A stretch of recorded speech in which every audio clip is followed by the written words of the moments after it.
unfortunately, just by the nature of the game. What coach That's a good one. empathize and help you? That's a good one. Hold on, buddy. What coach? And it was like, It looks like Snoopy. like a howling coyote. What coach? It was such a good freeze. Do the mic. Ow. Yeah, he like froze like Snoopy. We got it. Bro, This guy bro. gotta open it with the freeze taken. You're freezing right now, bro.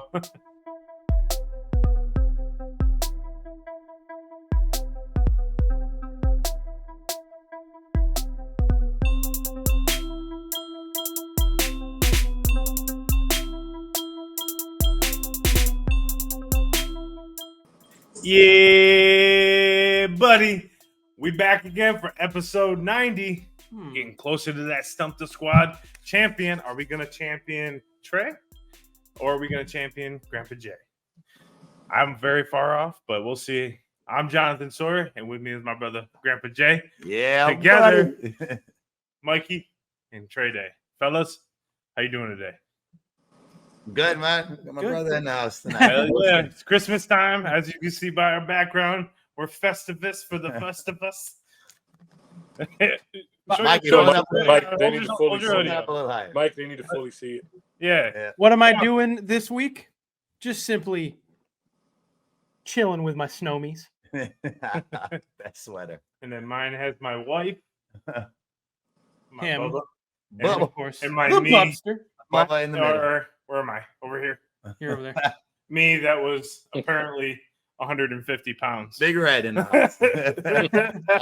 my mom, I put it on, right? And my mom goes, "You were kind of generous with your Always holding back the truth. I was like, damn, Mom, okay. Appreciate it. You know, Mom. I'm just trying to project where I'm about to be in 2024 by this time next year, God damn Mama. it. Is that all, Mama? Mamas always tell the truth. Yes. seriously. Hashtag goals. Yes, for real. I mean, I got to lose the weight, but that's another day, another story. But yes, fellas, we got one more episode until the end of the year. A lot of great college football going on at the end of the year. Go Blue. And then college basketball is heating up. NFL is starting to take place. Teams are starting to separate from the rest of them. Hey everyone, it's Mike. Just stopping by, wanting to let you know to make sure to check out FansIdea. Use the code CINCOSQUAD10. That's CINCOSQUAD10 to get yourself 10% off, and you can get yourself a fine jersey like this one here. That's FansIdea.com. CINCOSQUAD10. Go get yours now. That's right. ShankIt Golf's in the house. Got this swaggy ass hat. Got dope ass polos, bags, golf balls, golf tees, anything you can think golf, they have it. Make sure you go get yours today and get yourself 15% off with Cinco Squad discount code. That's Cinco Squad. Make sure you guys go get yours today. Tee them up and let us know what you think. We got a lot going on, but I know one thing we always rely on is what's on Mike's mind. So Mikey Mike, take it away with what's on your mind. Well, you see, what is on my mind, because we are so festive, and by the way, if you guys haven't been able to yet throughout this episode, peep the background. John put that together. It looks phenomenal. It's very festive, and I love it. But I bring you, of course, a Christmas fact. Nice. It's an NFL Christmas fact. All right. So in 1971, on Christmas Day, the Chiefs and Dolphins played the longest game in NFL history at 3 hours and 21 minutes. Due to complaints that it had cut into people's day, the league did not play another game on Christmas until 1989. Really? Wow. Yeah, they took an 18-year hiatus from Christmas Day games simply because people bitched that the game took so long that it cut into them celebrating Christmas on Christmas Day. Wow. Yeah. That's I mean, it's crazy too, because like now, like you can never do something like that. Like you couldn't, like people like, all right, I'm over my presents. All right, let's go watch NBA basketball and let's watch NFL. You know what I mean? So I can't imagine football not being on Christmas. Ultimately, too, because Christmas has been on a Sunday and a Monday now, so we're getting the bonus now. So It feels like the actual schedule, right? right, exactly. Yeah. Exactly. Right. It's like it should be there. No, it 100% should. Yeah, it doesn't. these days it does not make sense that people would have a problem with sports being on Christmas. But back then it was a legit, like in the 70s, it was a legit problem apparently. I wonder if they're going to do it next year though for Tuesday, because it's going to be on Tuesday next year. I wonder if they're going to just extend it maybe one. I mean, obviously the NBA. I can't see it possibly doing there because no, they're already stretching it with Thursday. Yeah, they're gonna play one game. Watch. I'm almost guaranteed they're gonna probably skip the Thursday game, and that's gonna be on. That's what's gonna be the yeah. They'll have, And I wouldn't be so dumb, right? Because I mean, I don't know. Actually, hold on, because it's a leap year. It's actually Wednesday. Because it's a leap year. They moved the Thursday game to Wednesday. No, I think they'll just keep it on the 26th. Yeah, so they actually give them having Christmas off would be nice for the players. Spend some time with their family. Oh no, NFL's Thursday. Yeah, that's gonna be so weird for work though. Wise, like you think about it, like work wise, like I'm taking Monday and Tuesday off. Yeah, and it's the other thing is the other question is that means that Christmas Eve's on a Tuesday. Yeah. So exactly. What do they do then? Because I was gonna say, are we gonna record an episode on Christmas Day? Well, I know for a fact I'm still taking those 2 weeks off because I'm off from the 20th. Oh yeah, so lucky. So I wish I would have saved some time. Doesn't matter when it is. That's my plan. 2024, last week of the year. You can't see me, son. He's gonna John Cena the whole entire. You can't see me. We may not be able to see you, Jay, but you know what we always do want to see? Jamie's locks of the week. Yes, ladies and gentlemen. So, what a prediction on Friday night. The Spurs pull it off, and then the weekend just goes to absolute shit after that.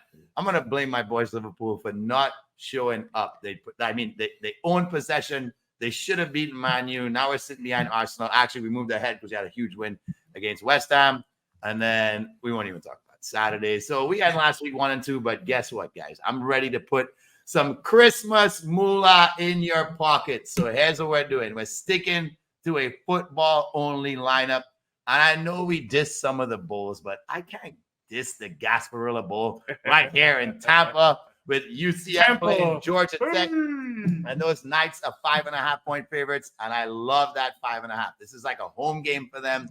They actually always play well. When it used to be the Warren I-4, they used to come here and hand USF their business. UCF is used to playing in Ray J. They will have fans at that game in the droves. It's probably going to be 50-1 UCF fans to Georgia Tech fans. Give me UCF all day long on Friday at the Gasparilla Bowl. Then we move on to Saturday, pro football. And yes, Trey, you know where I was going this one. The Bengals don't look like the Bungles with a backup quarterback. They look like the dangerous Cincinnati Bengals all of a sudden. Show me some love for these Washington quarterbacks. They'll be playing a lot of key games coming up around this time of the year. They are only 2.5-point favorites. But I tell you what I love more than that. I love the under in that game because I think your boy Mitch, the Trubisky, the truest of the True Biscuits, will end up throwing at least 3 picks in that game, or they might not even put him in the game in the second half. Which means no points for the Steelers in the second half. Are they benching him already? Is he not even playing? Mason Rudolph starting this week. Yeah, Mason Rudolph is even better for me. I didn't do my research on him. He came in halfway through the game last week. If Mason Rudolph can get 10 points for the Steelers, that's a lot. I see the Bengals. Does he still have a dent in his head? Like, is it good? Like, that's permanent. 10. Cincinnati wins easily, but I'm going under 36.5. Then on Sunday, since I took a team to win at Raymond James on Friday, I'm going with my boys on Sunday. You know, I don't normally ride the Bucks train, but they're about to get 4 straight wins. The Jaguars are on the other edge of that. They're about to have 4 straight losses. I love the Bucks by 1. It's basically a pick 'em, but the Bucks are winning this game. We are finally going to be above 500 since maybe week 7 or somewhere around there. We're moving our way into winning our conference title. Then on Monday, well, John, your boys got a gift for Christmas, didn't they? The Giants are the gift the Philadelphia Eagles were asking for. After a 3-game slide, what else would you want but the New York Football Giants on your schedule for Christmas? It's a 12-point game right now. I love the Eagles by at least 2 touchdowns. Philly gets back to their winning ways. Take Philadelphia at -12, covering those points. So let's give a recap right here. You got to come right here in Tampa, Gasparilla Bowl. The USF Knights marching their way to a bowl win. Take them at 5.5. Then on Saturday, we got pro football. Take the under in the Bengals-Steelers game. Mason Rudolph as the Steelers starters equals no points, or maybe a touchdown for the Steelers. Then on Sunday, you know where we're going. We're coming right back to Tampa. Take the Bucks over the Jags. It's a pick 'em, but Bucks -1 to cover. Then on Monday, Christmas time is here for the Philadelphia Eagles, and they will cover that 12. So I love the favorites all weekend long. So you go ahead and ride those favorites to 4 wins over the weekend. Hold on. We're Cinco Squad. Oh. So we have a bonus alert, and I have a pick for the week. I'm taking, make sure you lock it in right now, futures bet, Lamar Jackson taking home the MVP. Ooh. Make sure you lock that in. Lock it in right now. That's a good one. That's a plus 500 bet. That's a 5-1. Lock it in. And then buy some studio time. That's great because he beats the Niners and he beats the Finns. Those 2 games. If Brock Purdy right now is the favorite, he beats Brock Purdy head to head. He jumped. All of a sudden, you're not getting that 5-1. Take that 5-1 now, ladies and gentlemen. 5-1. Lock it in. Yes, sir. Chip Kelly brings up that we should have a Power 5 conference as a whole for football alone. Now, I'm tired of people acting like football isn't the only thing that matters, because I understand that other sports matter, like lacrosse, hockey, basketball, volleyball, baseball. All those sports matter in Division I. But when it comes to these decisions, these are football moves. To move UCLA and USC to the Big Ten, Oregon and Washington to the Big Ten, Stanford to the ACC. Those are football moves. Those have nothing to do with anything else, because if not, like he mentioned, you would want to keep the UCLA-Arizona softball rivalry. You would want to keep those West Coast other sports rivalries. So here's the solution.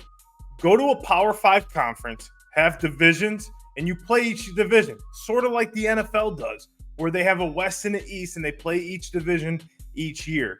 This is going to solve so much problem, because everyone thinks, Liberty's 13-0. They deserve to be in the college football playoff. Florida State's 13-0. They deserve to be in the college football playoff. This will eliminate all the criticism of, this team was 13-0. This team was 13-0. And in a sense, you have a Power 5 football conference away from the NCAA. And basically, you have divisions. The winners of those divisions make it to the playoffs. And then you have wildcard teams, just like the NFL. This is going to solve so much issues. And I'm so happy that he came out and said this, because we have not heard any coaches come out, any directors, any president of colleges come out, because at the end of the day, no one wants to admit that all these moves that they're making is about football. If it wasn't about football, Syracuse, Pittsburgh, Louisville, all those type of schools would still be in the Big East, because in my opinion, that was the best college basketball conference, and they broke that up. So when it comes down to football, we need to make some sort of decision here. Instead of leaving it up to a group of people to decide who are the best teams in college football, we go to this type of way. You allow teams to secure their own fate by playing great football. And you know what? There's no complaints. Obviously, you're going to have complaints here and there, but everything is out on the table. So, Power 5 conferences, commissioners, you run football. Make it happen. We got to get to Christmas and the NBA. We have the NBA matchups coming up, and there's a lot of great ones. There are a lot of great ones this year, and I think, it's going to be a really good 6 games? NBA 6, 7 Christmas games? Day. So, TreyDay, take us home take us to your favorite NBA game this week. I mean, it's obvious. I'm a Lakers fan, so of course I'm looking forward to the Lakers game. Watching the Lakers is a tradition my entire life. So, of course, I'm looking forward to that. But what better than Lakers versus Celtics? It's the NBA's longest, best rivalry in the history, and not to mention this could be a possible finals preview. And last year, if y'all remember, the 2 Lakers-Celtics games were crazy. They both went to overtime. The Celtics won each game by 4 points. Yeah. So you're following that up with this. Now you have even more star power, but now you're adding in Drew Holiday. The Lakers have more cohesion with the team. As far as like Austin Reeves, these people were like unknowns at this point last year. So it's a lot on the line, and that's where I'm looking forward to that Lakers Celtics. I know the Lakers have been a little bit sluggish lately, but these are the type of days where like Bron just is like, all right, all eyes are on me. I'm getting up. I would say the same for Tatum and those guys, where Tatum seems to hit that big stage. He gets up. Jaylen Brown, we'll see if he learned how to dribble yet. That could be very much of a key. So For $60 million, he better learn. $60 million, you better. So I'm thinking my Lakers in that game, but that's for sure. That's why I'm looking forward to. Yeah, Trey, I really have to go with the Lakers and Celtics as well, just based on the Lakers in-season tournament. They played really good basketball, team basketball, and they had depth. For the first time in a few years, they really haven't had much depth, and that was one thing I was interested to see how the team could do from coming off the hot streak they had last year, going to the Western Conference Finals, and now playing an actual NBA Finals contending team.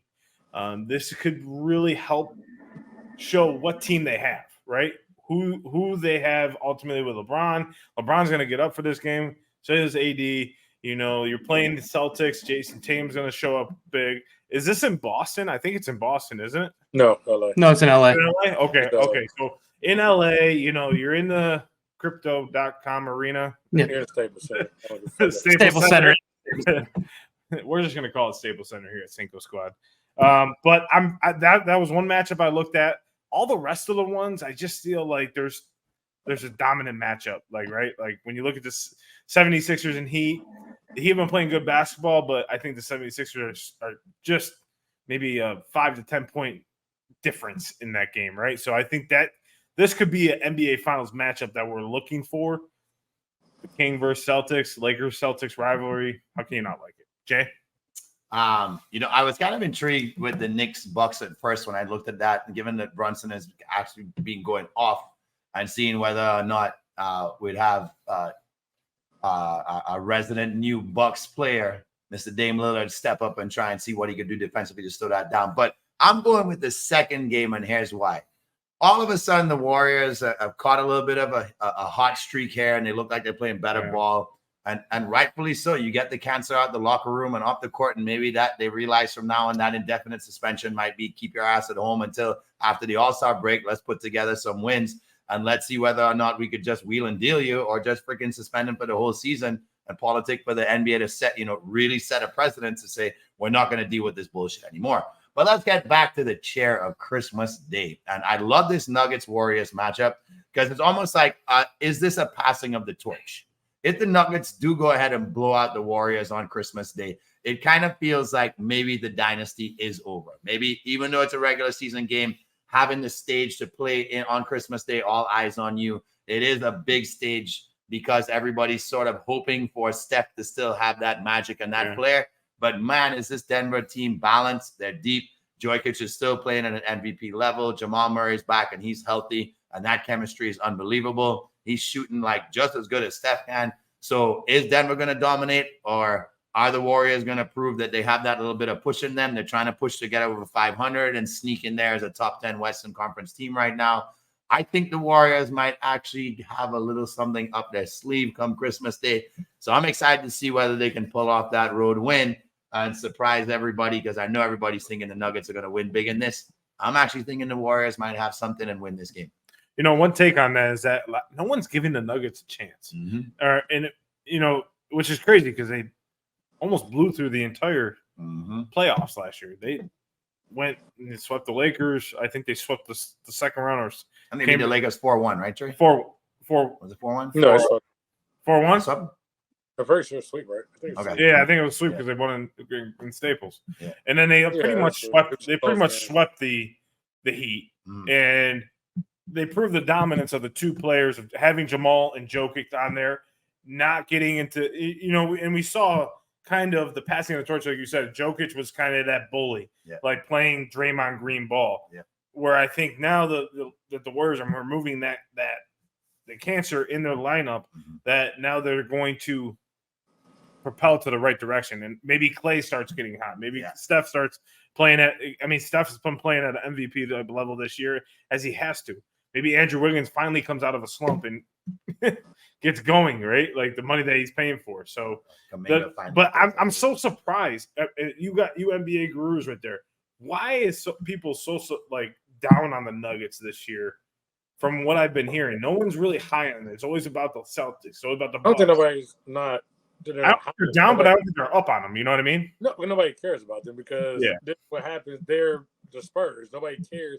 Yeah. The superstar player is just there. Remember last year we had this talk, and I said, I'm not saying Jokic is bad for the NBA. I just don't know if he's necessarily great for the NBA because if your best player doesn't give a damn, doesn't really have interesting takes, talks, or anything like that, yeah, that's all great, but who's going to talk about them? And that's why if you talk to most experts, everybody will tell you Nuggets are one of the favorites. But nobody literally cares about them because There's no excitement. Yeah, there's no excitement by him. They're just nothing they're just wrong like with that. Tim You know, Duncan.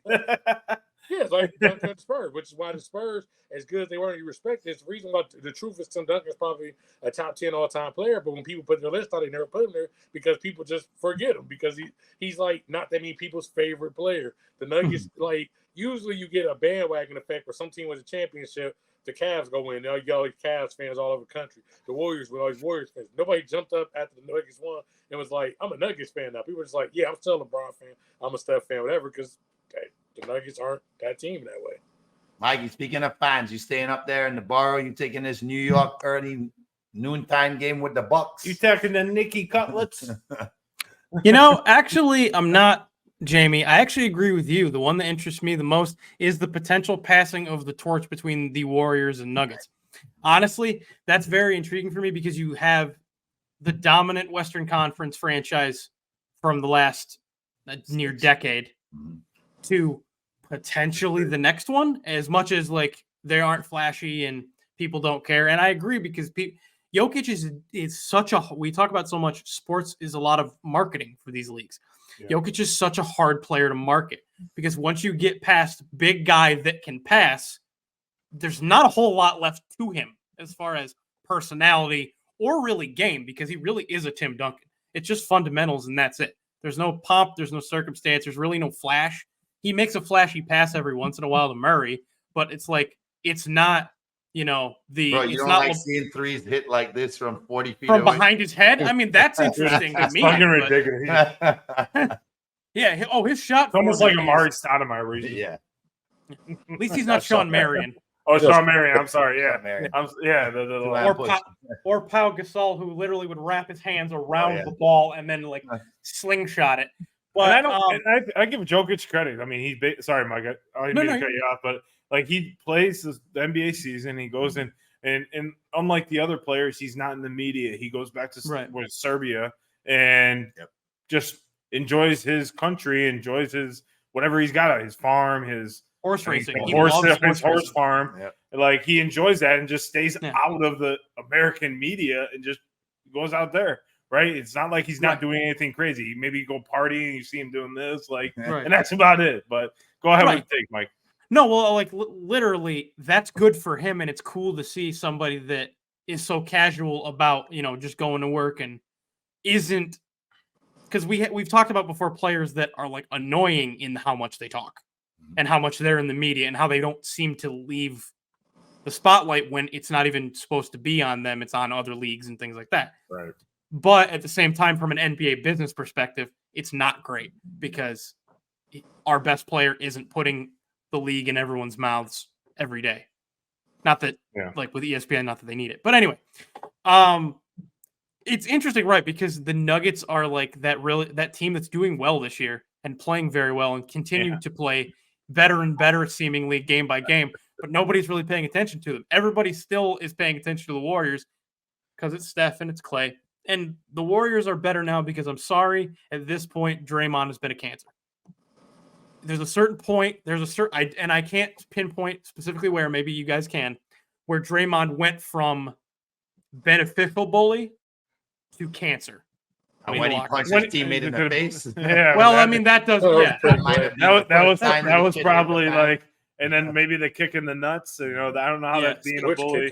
Being a bully, and I know this from hockey. Being an enforcer, is great and all, but you have to have some sort of contribution outside of that, right? You can make the big hits in hockey, and in basketball, you can make the big, kind of personal fouls like that are like questionable about ejection. And soccer, they call it a pit bull, right? Yeah, so same thing, a hard foul. But he's punching guys in the nuts. He's punching teammates in the face. It's not inadvertent. It's blatant. It's blatant. Like I'm intentionally going to do something that is not even in the kick in the nuts thing was kind of in the flow of the game. He's getting a rebound, Right. but his leg flares. But the last one was get off my back.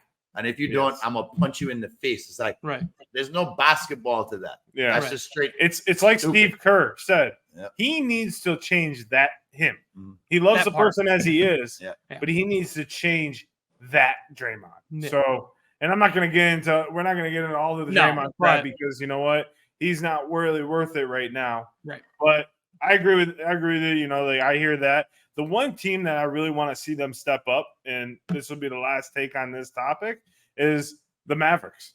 They have not showed me anything. Luka has been. Mavericks have been. Good. Are they playing good? Yeah, they're fourth in the West. Considering Kyrie right now. 16-10. Yeah, they I did see a funny meme that said, "Don't tell me Luka never had any support," and it shows him, Brunson, and Porzingis all huddling together one line. It's like, stop telling me Luka's never had support. But I want to see them. Jr. and Kyrie are playing really good and supporting him well right now. So. You know, I think I don't know why, but the few games I've seen Luka play, it just seems like you get all the highlights from Luka and he's getting all the points and everything. But it's the small things I look at in the game. Yeah. I don't look at he's hitting threes and stuff. I look at the small things. What's going to extend the Mavericks in the playoffs. Yeah. The hard minutes that he's playing, the support. You know, the support, and then ultimately for him, it's the defense too. I know he's probably playing pretty decent this year, probably putting up the same numbers he's been putting up, but that's what you expect out of him, right? But I want to see him play. There was a few plays in some of the games I saw him not hustling back on defense, and I'm not asking you to go full force 82 games of the year, but I'm asking for something, right? And that was his guy on going back, right? And that's what I look at when I watch basketball games as a total. There's the flash players, there's the star players, but I look what you do when it doesn't, right? But we know him and Jokic play the game on a different pace, right? So yeah, they play their own pace. Yeah, but Jokic plays defense. Luka is a lot of I've been saying for years, Luka has a lot of heart in him. Yeah, he does. He has that dog in him where he will take over a game at will. There's not too many players in the league on offense. But then he also returns on defense. Well, name a two-way player other than Kawhi Leonard in the last 10 years that dominates on both sides of the ball at will. Joel Embiid? I mean, LeBron, when he needs to. Embiid, LeBron. Okay, so we're thinking like a handful of players. It is a handful, but if everybody Jimmy buckets maybe in the playoffs, 6 or 7 player, he kind of fades away. If you're consistently supposed to be a top 6 or 7 player, everybody puts an MVP, then I'm going to need you to play some defense because that is what sets you apart as far as your all-time greats. When you look at your Kareem, your Kobe, your Jordan, your Bill Russell, your all-time playing. Tough on both ends. That's the difference of your top of the pyramid NBA and the second level of the pyramid. All right, so Luka for Christmas, play some defense for us. And it's no shot. It's no shot at Luka as a player. I think he's a top 5 player in the league right now. He's a great scorer. I'm going to speak for yourself. That is a shot at him.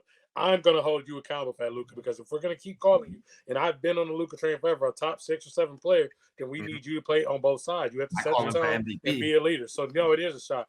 I'm coming at Luka that way because, as like Charles and Shaq, I'm going to say, because I do think you have the ability to do that because you are 6'7", and you should be able to check more. You have the reach, right? Yeah, you have the reach. You have the reach and ability. You've gotten in shape. You've proved you've gotten in shape. Over the last 3 or 4 years, you looked out of shape, and now you're looking like you're taking your game seriously. Yeah. So don't fall into the James Harden thing, right? James Harden, and that's where James Harden is, because James Harden never hustles, and then he disappears in the playoffs, and that's what Luka. I mean, we really haven't seen Luka in a position in the playoffs because either the Mavs tank for some reason when they have a chance, or they're getting eliminated in the first round, right? And so we really haven't seen Luka.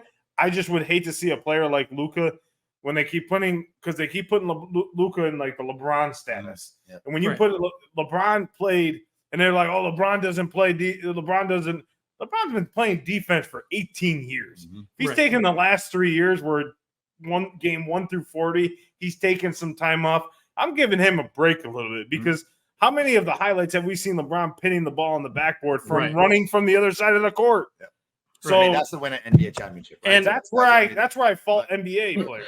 But here's the deal. Here's where we know what's not disappearing on Christmas Day. You got about 13 hours of NBA basketball. So all you ball heads that aren't really into the NFL, you got a whole day of basketball to enjoy because basketball ain't going away once it starts on Christmas Day. We got me and Mike here looking forward to the second game between the Nuggets and the Warriors. And we got TreyDay and John right here loving that NBA's most heated and storied rivalry. And hopefully it's just as good as last year in game number 3. So you fans, let us know what's your favorite game.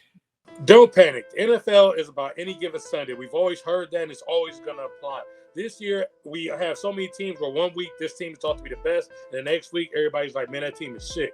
Give you a couple examples. The 49ers. I remember back in week 5, they beat the Cowboys by 32. We come back week 6, they lose to the Cleveland Browns, who everybody thought was shit, but now it looks like the Browns are probably going to make the playoffs, and the 49ers lost 3 straight.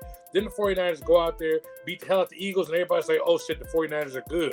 Moving on, the Cowboys come out. They beat the Giants week 1 by 40, beat the Giants down again. They lose to Philly in a close week 9 game. Then they come back, beat the Eagles. Everybody's like, oh great, Dallas is the team, Dak's the MVP. Then they come out last week, lose to the Bills by 21. Now everybody's like, Dallas is frauds. We got to make our mind up here. The Eagles.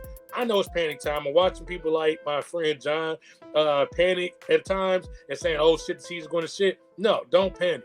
The Eagles start off 5-0. Everybody's like, this is going good.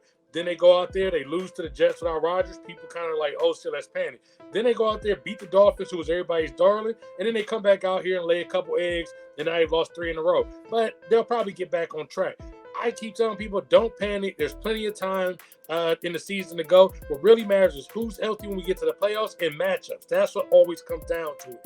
Who matches up with who, that's what's going to determine who wins the championship. I'm still sticking with my pick from the beginning of the year. I said the 49ers are going to play the Dolphins in the Super Bowl. I'm going to stick to my guns. I'm still saying that. Y'all tell me in the comments, what do y'all think? And obviously on Christmas Day, we have NFL. And what brings up NFL is the MVP award that's coming up. And we keep saying on Cinco Squad that it's a quarterback award. The one thing we have to understand is who is a game manager and who's a game changer. We're going to list 4 of ours all time or today. But let us know who you think is your game manager versus or game changer or game manager. I'm going to throw it over to Mikey for his because he was excited about his game manager or great game changer. So take it away, Mikey. Could it be who we think it is? Bring him back in the limelight, baby. Danny It DeVito. might be. It Danny might be. DeVito. Or I mean, Tommy DeVito. Danny DeVito. No, it's Danny DeVito. Danny DeVito. It's Danny DeVito. DeVito's a Right, game exactly. He's a game That is changer. a game changer. No, Jamie, I think you're close. You're on the right team. And it just so happens that this fine gentleman's jersey is right behind me. Yes, it is. Please, gentlemen, no, you're answering this question. Tell me, is All right, guys, I'm going to be taking over for the rest of the show. Two-time. So I'll be the new host of Cinco Squad tonight. Now, is so you have to take a walk on that. two-time Oh, Jesus. Super Bowl MVP Eli Manning a game changer or game manager? Wow. Who do you want to go first? You know what, Mr. Reaction, get up, you gotta leave. You go first. I know what you're gonna say, but whatever. Eli is a game changer. The reason why I say that is because I don't think the Giants are in a position half the time to even have a successful season without him. Even though he's had a high turnover ratio, he still puts the team in the best scenario to win. And I don't think there's another quarterback on that team in that scenario to win them, right? And especially in the Super Bowls, obviously he had the lucky catch by Tyree, and I say lucky, it was a hell of a catch. It's lucky. He pinned it, right? Like Rodney Harrison was trying his damnness to freaking punch it out. Yeah. Lucky, right? So at the end of the day, that defense won the Super Bowls. They should be the MVP. So but I think he's a game changer for the Giants to put them in this position every single year because you have a consistent quarterback there, right? And this actually was difficult at first when I heard it. I was like, easily game manager, but I think looking back on the team, who was on the team, is a game changer for the team at the end of the day. Okay. Go ahead. This one's tough. This one's really tough. You put me on the spot. I think we would like to think of him as a game manager because there's not many flashy Eli highlights. Right? We don't see him necessarily having these 2-minute drives like Brady, where he's always giving his team a chance to come back and win games. But one thing that stands out about him, and John brought it up already, is if you go against what could have arguably been the greatest team of all time if they went undefeated and they won that Super Bowl, and you stand up to arguably the greatest quarterback of all time, and your defense plays the best game of the entire season, and you don't put yourself in a position to lose that game for your team, so you change the outcome by having a drive and you win the game on that drive, I got to kind of make you out to be a game changer because when it counted, you were the game changer. So despite the majority of his career to me being one that I remember as a game manager, I remember that Super Bowl more than any other game Eli played. Yeah. So if I'm recollecting on my memory how I remember the guy in the biggest moment of his career, he did the damn thing. So like I always say, give Jacket. And Eli, to me, I'll more remember him as being that game changer in that biggest moment of his career because he shined. And Giants kind of, came out of what nobody gave them the position to even be in the Super Bowl, came out of nowhere from a wild card position and ruins the perfect season. And the freaking Miami fucking 72 Dolphins pop champagne again, thanks to your guy being a game changer. Trey, what do you think? Mr. 118. Do you know why I call him that, Mike? Why? Mr. 118. It's not how many picks he threw. No, he threw way more than that. 244. Yeah. Well, why is he Mr. 118?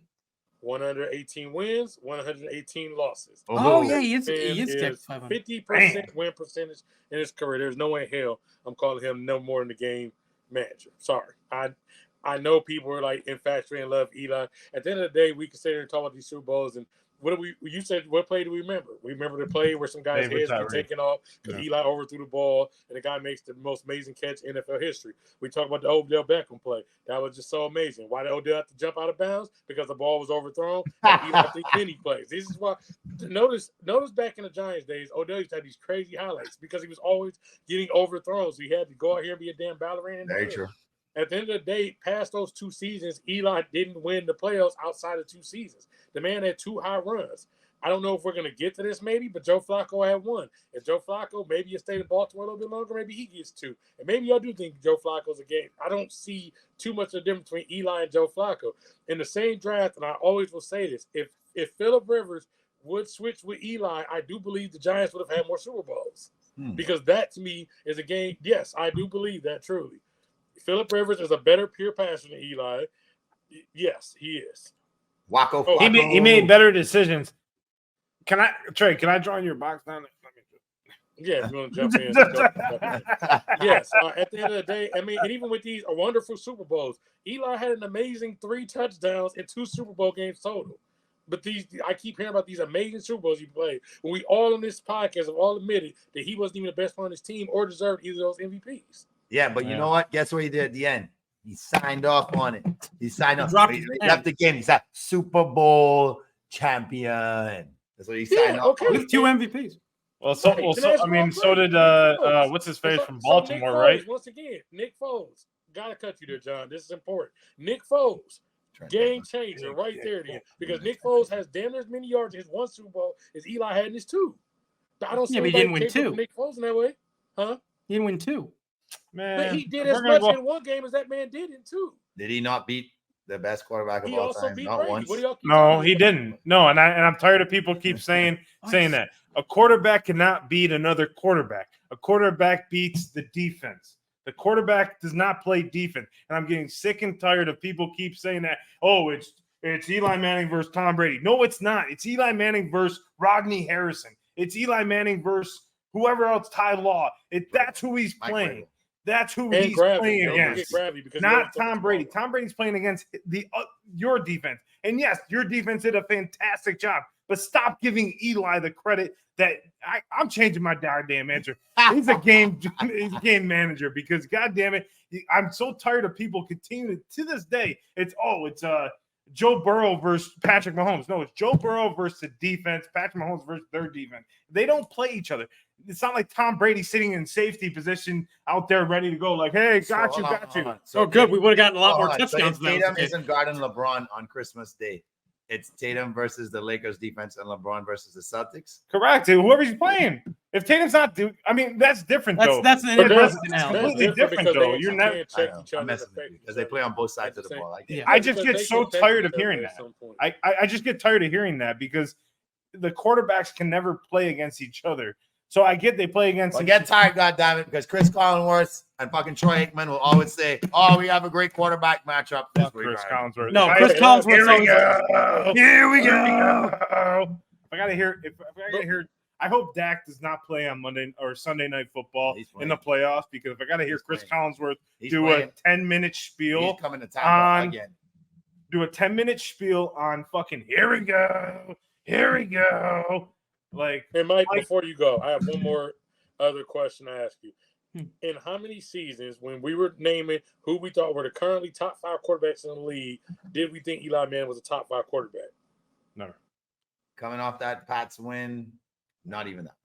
No. He wasn't even in that season. I would love people to go ahead and tell me when y'all looked at him just as good as Brady. I think he was in the top 5. I think he was in the top 5 preseason after that first Super Bowl. Not me personally. I think legitimately, like analysts put him in the top 5. After I think he was top 7, or at least, he was, or at least was in the top 10. Remember, there was better quarterback play back when Eli was in. Yeah, there was much better quarterback back then too. Remember, we have almost 19 backup. You're looking at Brady. You're looking at a lot of people. Drew Brees, like you said, Manning was still around. Rivers was there. Rivers was I know. Newton, when he was like. Yeah, Cam Newton. Oh, yeah, Cam Newton, 100%. Matt Ryan MVP in there. Yeah. If you put Cam Newton on the Giants, they win more Super Bowls. 1,000% with that offense. No. Mikey, let me hear your take. Oh, my God. This guy. Come on. So I could have put Tom Brady on the Giants. He'd be like, I don't fucking know. No, I'm not saying. Go ahead. What's your point? Anyway, so a few things. On that lucky Tyree catch, yes, it was a great catch, lucky Tyree catch. However, what people don't remember about that play is Eli broke 2 tackles to get out of a sack before he ever threw that ball. Second Super Bowl that nobody remembers because of the first Super Bowl, Eli put the ball where only Mario Manningham could catch it on the sideline, or else they would have lost that game. Now, I understand, yes, the defense deserved that. First of all, Michael Strahan should have gotten the MVP for the first Super Bowl. Probably Justin Tuck should have gotten it for the second. And I'll agree with that. But here's my thing. He's a game changer, and it has nothing to do with anything he's ever done on the field.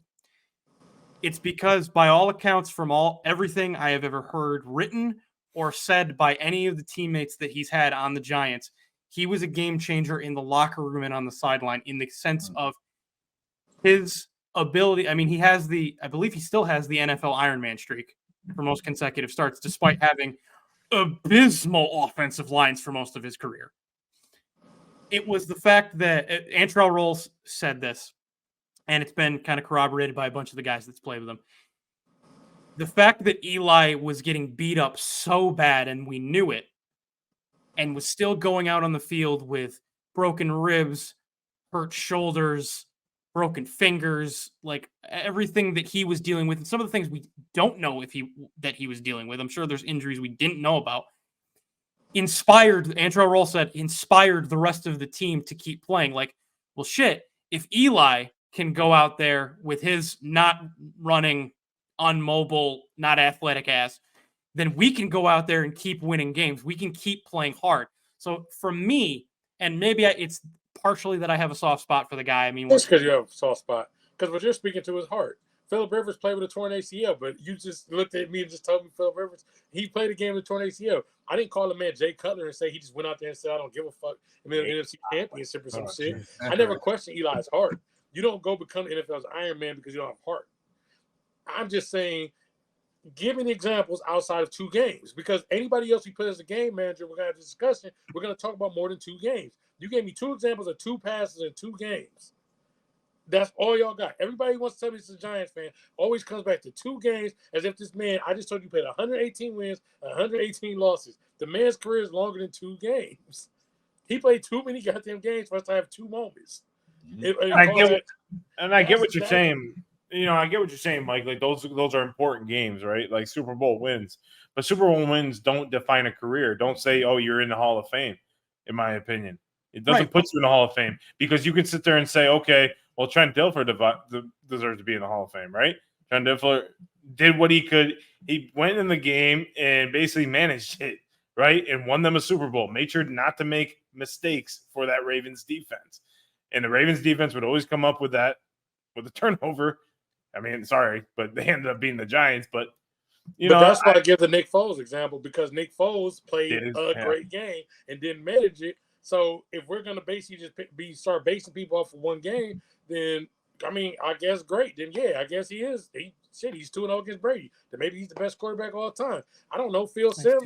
Phil Simms has the most completion. I mean, I've seen the other Giants, and he has Super Bowl record of most completions to start a Super Bowl win. But I don't see the Giants fans take for him the same way. He's a hell of a better quarterback. Phil Simms, better quarterback than Eli Manning was in his day.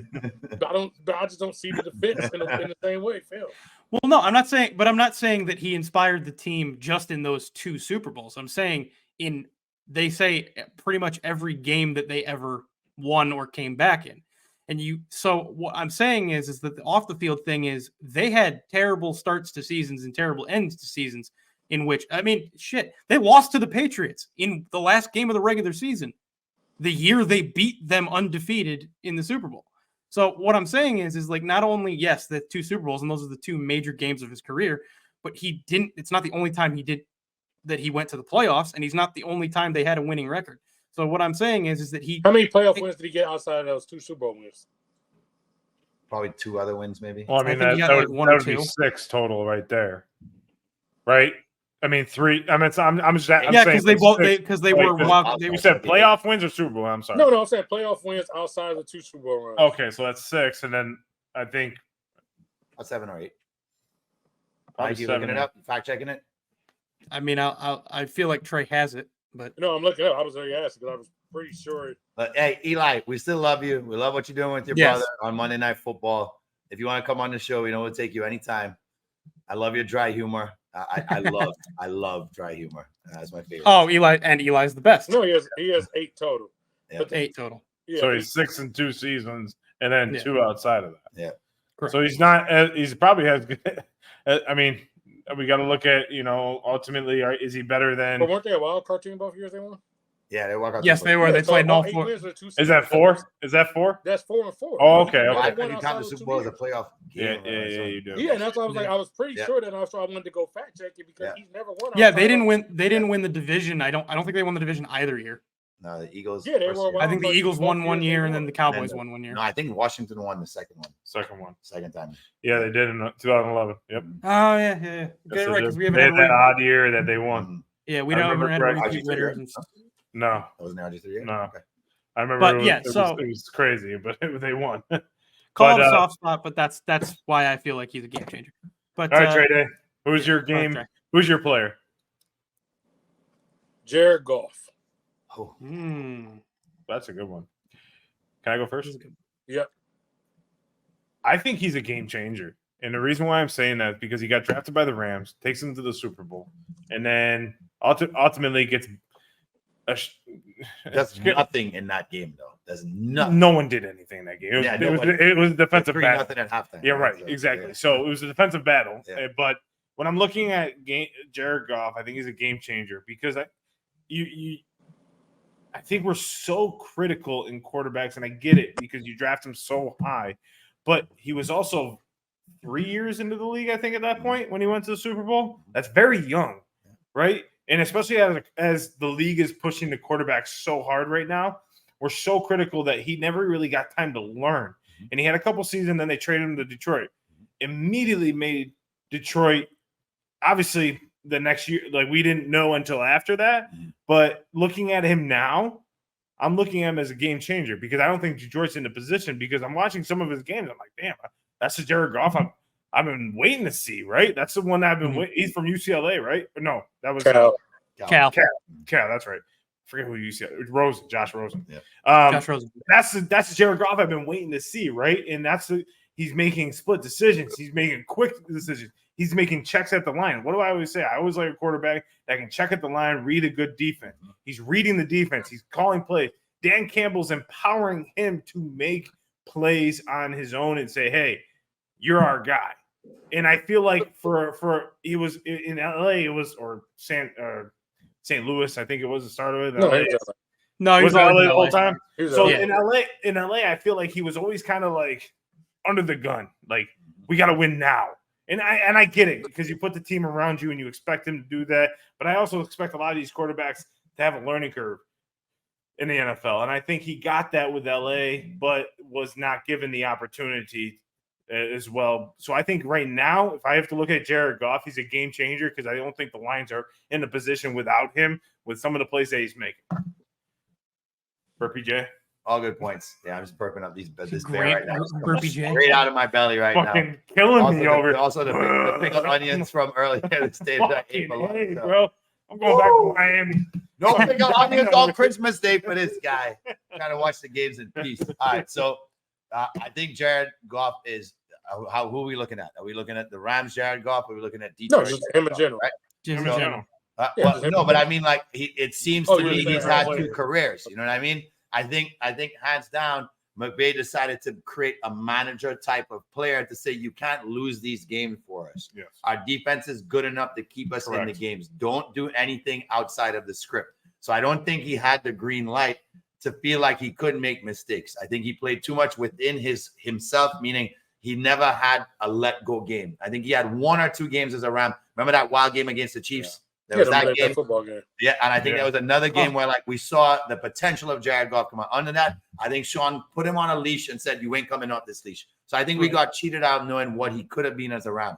I love who he is as a Lion, and moreover the fact that he's turning around the franchise in the sense that Matt Stafford left there and was much more of a pad the stat quarterback. I see him as a game changer now because of what I mean. Look at last week. I might be a prisoner of the moment, but he goes up, throws for 5 tutties.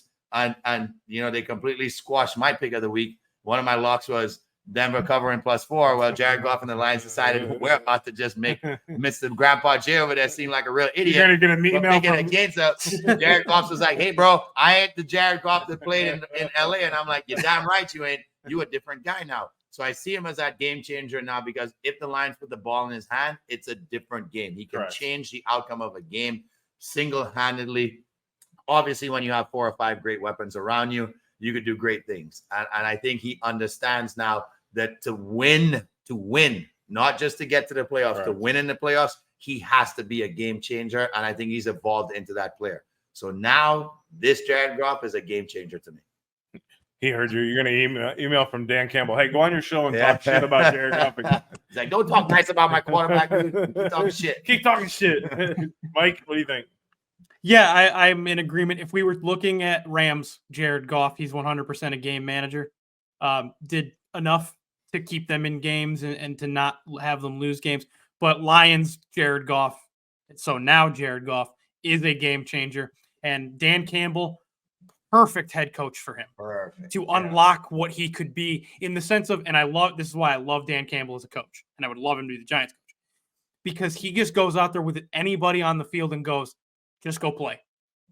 Go play your game. Go play your style. We're going to play aggressive. We're going to attack on both sides of the ball. And I think that's something that Goff has really responded to. He's like, okay, to your point, Jay, the whole leash. It's like, what do you mean I can just go play my game? I can just go make the plays that I feel I can make. And I think he has responded well in the sense of like, this is my kind of playbook. Like we're gonna go be playmakers. Like I got Amon-Ra St. Brown, we're gonna go make plays. Like I don't care. I got Jahmyr Gibbs. We're gonna go make plays. We're gonna make this happen. And that's I think the mentality that Jared Goff has always wanted to have. And now that he has it, he's 100% a game changer. Yeah, and you look at like Dan Campbell for Sean McVay, like you were saying, is allowing. He's saying, yeah, go out there and go ahead and do your thing.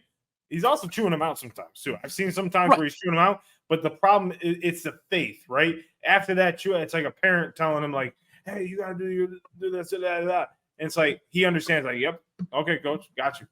Right. And then at the end of the day, he's hugging him, saying, "Hey, great job. I still believe in you. We got this. Right. And that's the thing is like, does he have that belief in him? So Right. TreyDay, what do you think? Who's your guy? I mean, pretty much what y'all said, game changer. The only thing I probably would, I agree with y'all, but on the Rams part, but I actually do think he was a game changer back then. I really do blame it all on McVay because we saw it. He did go head to head with Mahomes on the Monday Night Football game, and that was the time when McVay said, "All right, go out there, you can sling it." Remember, he had to look to the sideline because McVay wanted to put him on some college shit. We got to look to the sideline. Part of the reason I lost that Super Bowl, we've heard Patriots players say it, is we knew their calls, and we were just looking at Sean like, Sean, oh, you're calling this? Cool. All right. Yeah. Right. They were looking because Sean was trying so busy to be, and I think Sean McVay himself has grown as a coach from being the control freak he was then. And I think partly because he just naturally trusted Stafford more, partly because Stafford was a vet who commanded that, when he was looking at this young guy saying, I don't trust him like that. But I do think McVay, if he would have trusted Goff like that, we could have got game changer Goff a long time before that. And looking at his stats, he's had, so the least yards he's ever had in a career, and he's played 7 years now, was 3,200 yards. That was a season when he played 14 games. He's 29. Right, it's been 7 years, right? So we got a pretty big sample size.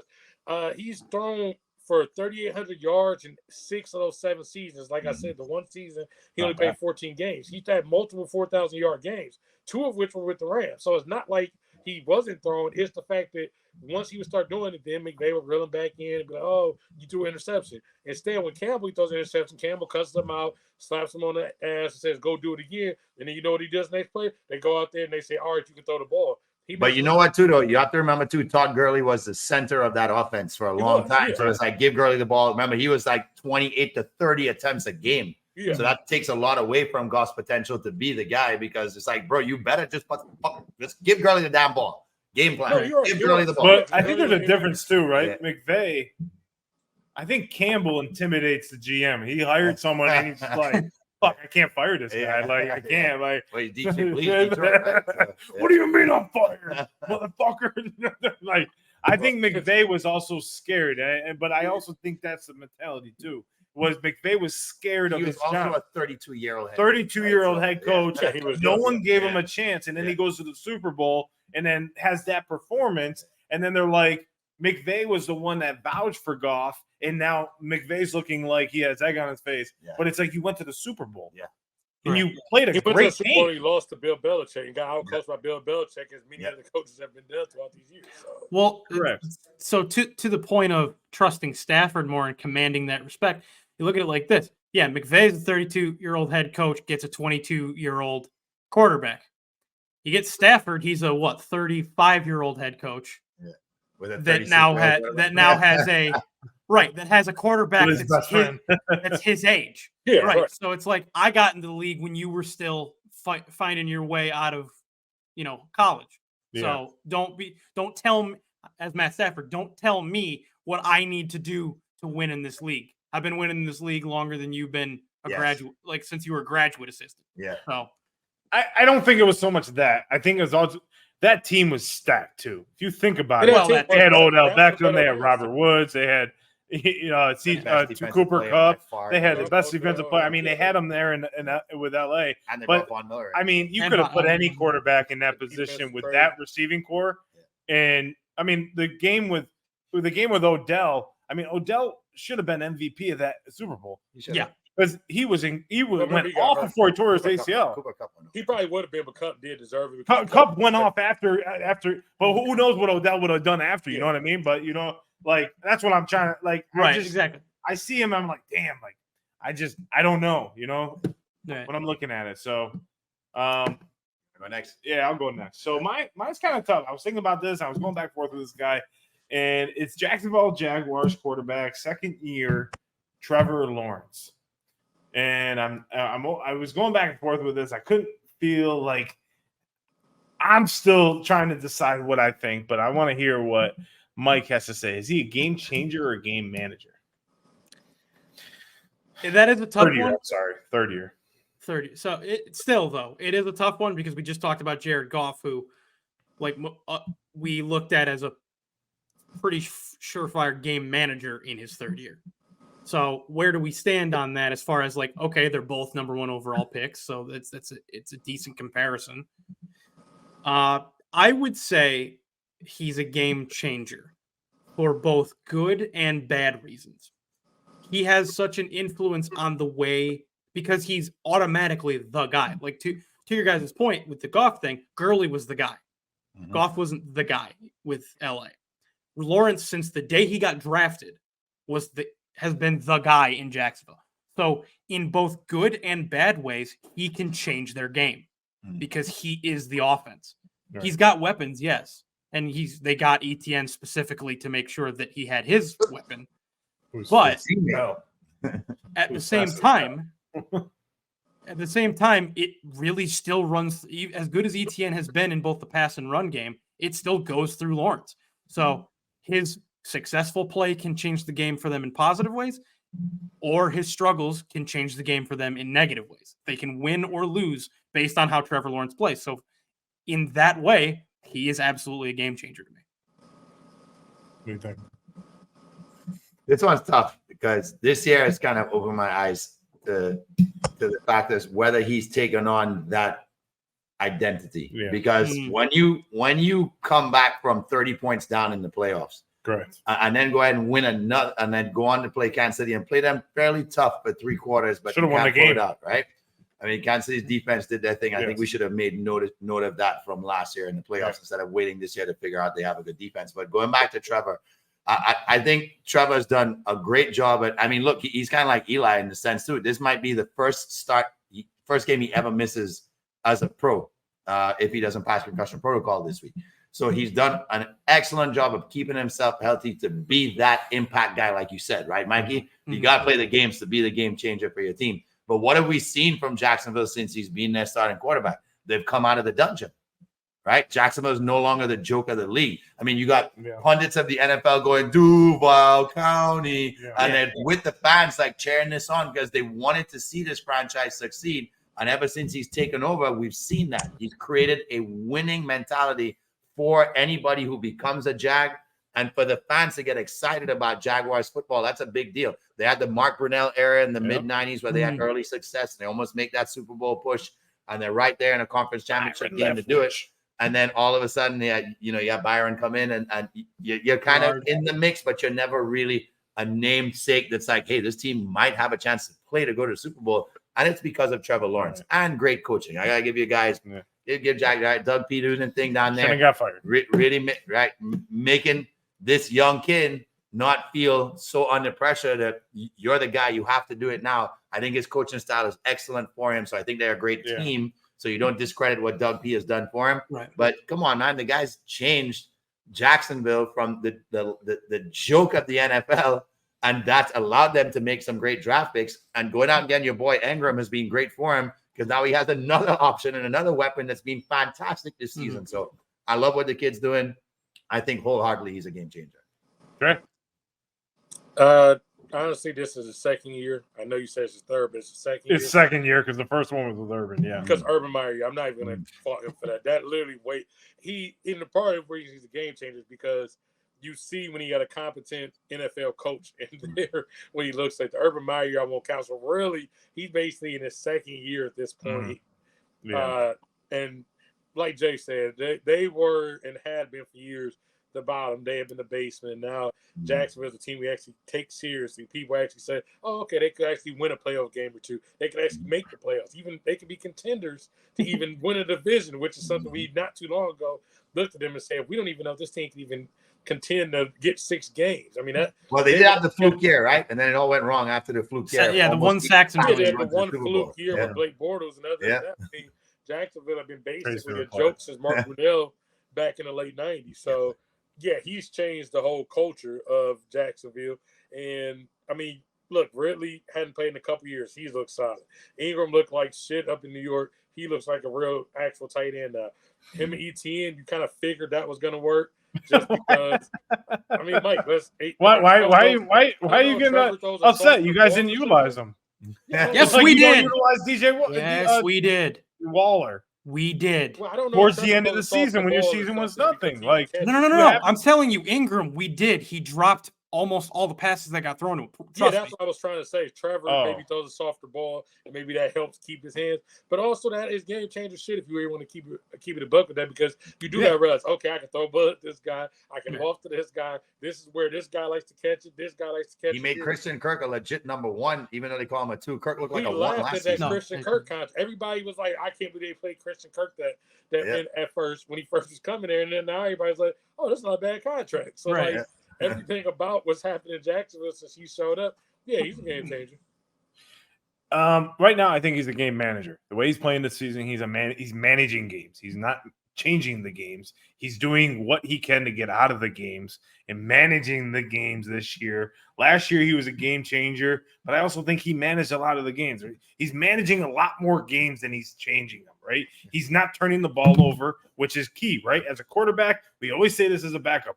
What is a backup's job? Not turn the ball over and to give it to your star players. That's what he did. He didn't turn the ball over very well, so he's managing games. Down the road, I think it's way too early to say about this player because, it's, like Trey said, it's his second year. He had a redshirt year in the NFL, first ever in NFL history. He's going in the Hall of Fame for it. I can't believe it. Thanks, Urban Meyer, for that. But when you look at, good Lord, man. You're killing me with the burn. You are changing the game right now. You are game changing right now. Changing the environment here. My burps are just inevitably throwing this guy off of his so why don't we put Jamie in? I'm a game changer in this moment for this segment because these pickle onion burps have fucking life up for my boy right here. Jamie, why don't you just go play corner and you can stand in receiver's face burp? 5 yards off the line. I'm just straight up. I hate pickle onions today, bitch. Homer Simpson style burping in his face. Like, coach, shut me out, bro. I'm done. This 0-4, I cannot handle it. Take me out the game. So as I was saying, game manager right now, because I don't think he's doing the things that we look for in a top 5 quarterback that I think he can potentially get there. He's so young in the league, and I think he can get there. And I know Malin's uncle is going to look at me like, what are you talking about? But it's the truth. I think eventually he will be a game changer. It's just going to take some time. Right now, he's just managing games to not lose them, right? Because they've been in a lot of close games this year and had a tough schedule. Yeah. So when you look at Trevor Lawrence, I think he's managing the games well. He's not doing what he can. Like on that play, he got hurt and turned the ball over. And I don't think he got sacked. I think he let go of the ball that he got hurt. Yeah. He got the Monday ball Night Football. So you get the ball away. When I'm looking at Trevor Lawrence, he has all the tools. He's 6'6". He's tall. He can throw the. He has a good arm. He has good health. He's tough. We've seen it multiple times. Him get absolutely pummeled and gets back up and comes back out. I mean, I thought he was done for the year after that game. Yeah. And then he comes back out the next week and he's playing. So he's tough. We know this. I just think they have to empower him more to make the decisions, read the defenses. And I think right now he's a manager, managing games. But once he starts becoming that game changer, look out for Jacksonville because they will be what the Chiefs are right now. Maybe. So Grandpa Jay is last, right? Yeah. Yep. So who is your game changer or manager? All right, guys, I'm just gonna throw it out there, Mr. Alex Smith, game changer, or game manager. Fuck, that's a great. That's one. a good one. Fuck. Who wants manager? All right, take it away, Trey. I'm not thinking that hard on this. He's a game manager. Y'all saw it, and I know somebody. Go ahead. I'm ready for the comment. Go ahead, put. Oh my God, Kaepernick should be in the league, or oh my God, I hate Colin Kaepernick, whatever. But take out your political affiliation, your thought, whatever. The difference of that team when Alex Smith went out the lineup and they put Kaepernick in is the reason why Harbaugh didn't turn back at the time, because that changed everything, because that unlocked everything in that offense, and Alex Smith wouldn't have got them to that Super Bowl. That's just the truth. Harbaugh knew it, and that's why Harbaugh couldn't turn back. At the time, Kaepernick was able to go up in Green Bay and win a game, using his legs, using his arm. Alex Smith can run around a little bit, and that was all cool, and he's a nice guy. But Alex Smith is the guy that keeps you in between. Once again, we get to the Chiefs. What happens? We have Alex Smith. He's consistently pretty solid. We get to games he plays like Tennessee and these type of teams. He's like, oh, he can't get out of his game. And then as soon as they put Mahomes in with the exact same basically team, all of a sudden the team takes off. He is the prominent stopgap guy. If you want a team to basically just contend until you can get your guy, Alex Smith is the perfect guy. But ultimately, he's a game manager. Alex Smith was dinking and dunking and doing his little check downs and all that type of stuff. But I ain't never watched a game as an opposing team and thought, damn, we know who I'm worried about today? Alex Smith. Oh, shit, we got our work cut out today. But you did think that when the next two guys came in who took his place. Mm-hmm. Man, it's tough. It's tough with this one. And the reason why I say this is because he's had success. And when he went to the Chiefs, he did get hurt. It didn't just get pulled from that game. He got hurt, which has been his MO kind of in all three stops that he went with the Niners, the Chiefs, and then the Commanders. Unfortunately, thank God he's okay and, still, doing what he's doing, right? But unfortunately, I think injuries were his problem. And I'm not disagreeing with you on the Kaepernick. At that time, you and I were talking. I said you gotta roll with the hot hand. At the same time, it's a great thing to have two great quarterbacks, because if Kaepernick goes down and gets hurt, you got a quarterback you can rely on that knows the offense and has worked in the and won in the offense. You remember when Alex Smith went out with the Niners, I think they only had like 1 or 2 losses at the time. And same with the Chiefs. And I think at the point, Commanders were, or I guess it was the Redskins at the time, whatever they were. Yeah, right. Washington, D.C. That's what or now Virginia, maybe. But, I'm going to agree with Trey with the game manager, because I think you can put him in the game and he won't mess it up for you. Yeah. The only thing he'll mess up is potentially getting hurt, and that's not necessarily on him 100%, because he took some brutal hits to be out of the game. I mean, the hit to take him out of Kansas City, I thought he was never going to stand back up because he got hit so hard. San Francisco, I think it was a concussion as well, and it was a brutal hit. I think that was his, unfortunate downfall. It was injuries. But I do agree with Trey that he managed the games and he didn't lose the games. And that's what you have to have as a quarterback. If you're a game manager, you don't lose the game. Don't put it in the hands of your star players. Put it in the hands of your defense. That's great at the time. But yeah, I think he's a game manager. What about you, Mike?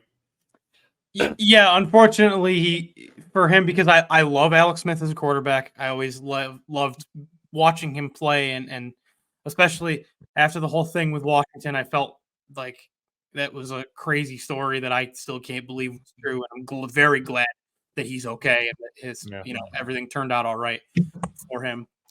Unfortunately, yeah, he's a game manager. He never really felt like anyone's first pick after being San Francisco's first pick.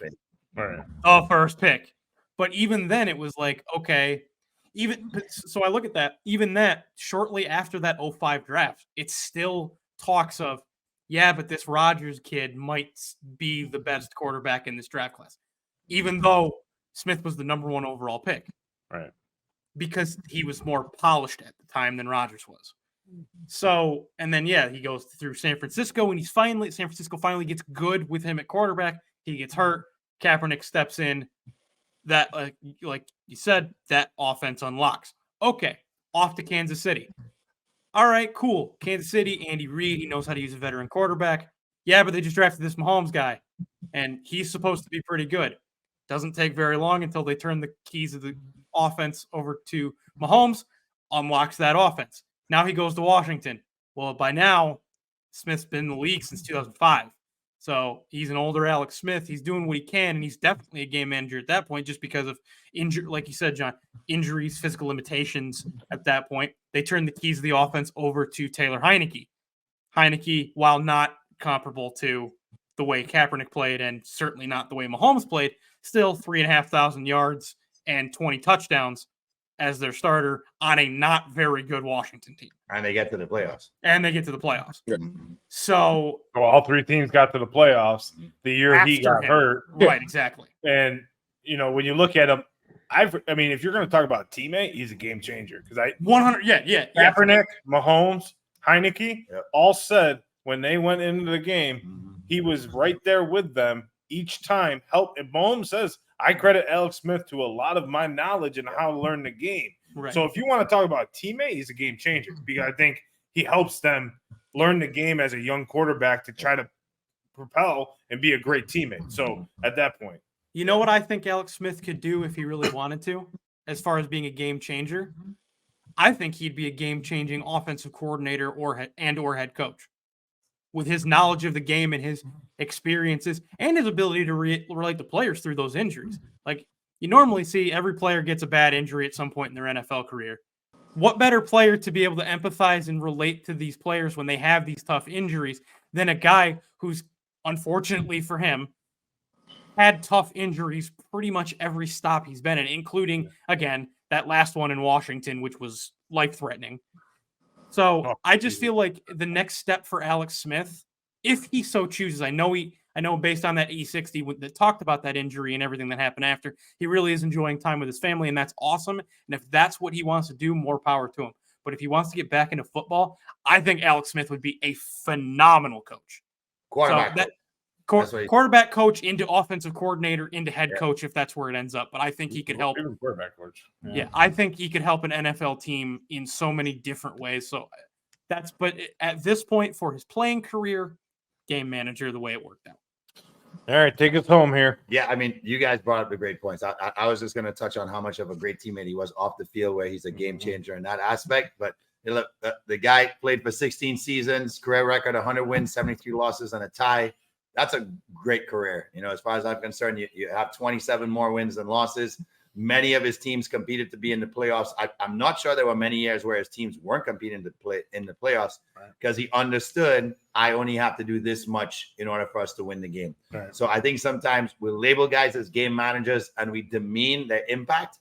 I think he was the kind of guy that his impact was so big off the field that even though he was a game manager, he really took his team over that hump most of the time, where you could say, well, you might only be able to take us this far. I think all the players rallied around him all the time, and they believed that he could take them there. Unfortunately, like we said, injuries derailed the opportunity for him to prove that, because once those other guys stepped in and they realized what those guys could do for the franchise, there was no looking back for San Fran and KC at that time. So I love the guy. I love his career. I love what he did and how he spent his time, how he's spending his time now, like Mikey mentioned, to his family first. So he's just a winner at life right now, and you got to chair him. You know, you got to chair him on whatever he decides to do next. He was just he had a big impact on the game of football, you want to say. And so to me, that just makes him a game changer as a whole for the game. But as a quarterback, if you're looking for the position and how he played the game, he was a game manager. But Alex Smith, we love you too. Come on the show. Yes, absolutely. Come on the show. You know, I've been waiting all season for this, and it's time I give my guy Baker Mayfield some props. You guys remember those commercials, the progressive ones that at home with Baker Mayfield? They were really funny commercials, actually. He was pretending like he lived at the stadium, and there was yard sales, and he was cooking turkey dinners and all kind of shit like that. But here's what he did last week. Baker was cooking at Lambeau Field. First quarterback from a visiting team to ever go into Lambeau Field and leave with a perfect rating. Yes, you heard me. Baker Mayfield and the word perfect in the same sentence. My guy threw for well over 300 yards, 4 tutties. Bucks got a huge road win. That's 3 in a row for the Bucks. And I'll tell you what, they are rolling right now. And we got our neighbors up the north, the Jacksonville Jaguars, coming to town this weekend. And I have a good feeling it's going to end up in 4. So I'm bigging up my guy, Mr. Baker Mayfield, on a perfect day at Lambeau Field last week. Will we see it again at Raymond James Stadium this weekend? Well, that's left to be decided. But as of now, I'm giving love to my guy, Baker.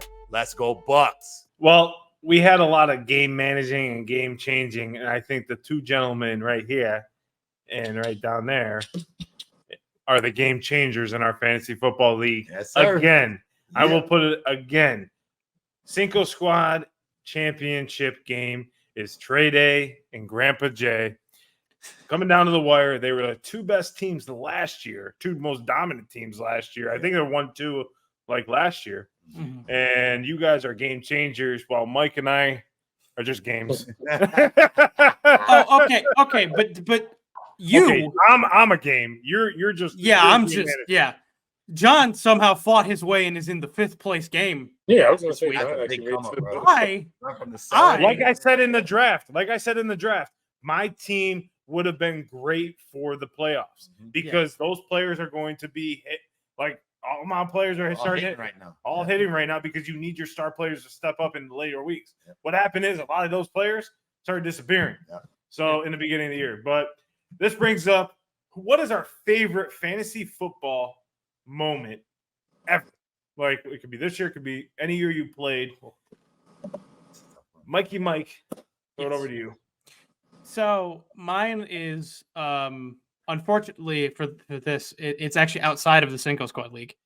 This was 2 years ago. I was in what's called the Shiva League, ran by my co-host, or he's really the host of it, of Four Corners, my wrestling podcast on review and preview. Fonz DeFalco, who's actually in our Cinco Squad League. I was able to get him to play because he loves playing fantasy football. It's his league.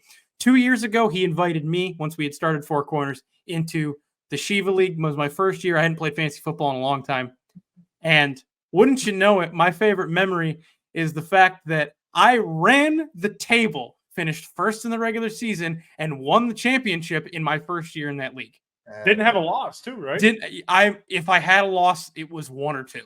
One. Like, it was crazy. Yeah. It was. And guys weren't even picked. I remember that because he was telling me his team. I'm like, how the fuck did you get Cooper Kupp? Yeah.